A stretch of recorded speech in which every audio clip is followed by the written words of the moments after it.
Duduk ya. Ke sana.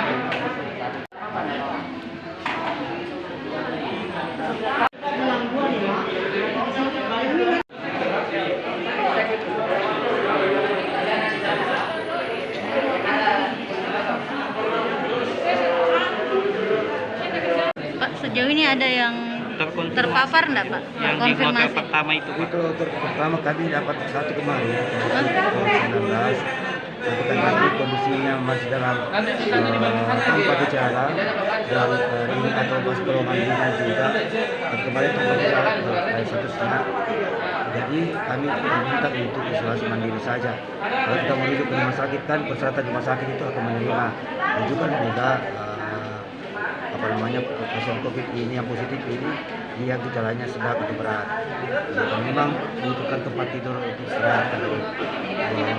Reward ini yang diambil yang untuk gejala juga kan agak berat untuk dilaksanakan oleh rumah sakit. Karena itu memang yang masuk rumah sakit cuma yang sudah gejala sedang atau berat. Jemaah asal mana, Pak? Asal Makassar kayak di kemarin. Laki-laki perempuan, Pak? Perempuan.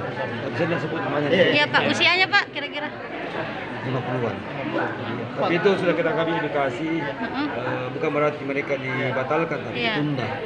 Katanya insya Allah dalam beberapa hari isolasi, lalu bisa PCR lagi. Kalau mudah hasilnya negatif, kemudian dia akan menyusul ke Arab Saudi untuk di kota berikutnya. Tetap akan diberangkatkan, Pak, ya? Untuk misalnya ada yang positif nanti tes PCR lagi berapa hari berikutnya? Kalau seperti ini kami 5 hari. 5 hari ya? 5 hari, Pak, ya? Tertunda 5 hari. Iya.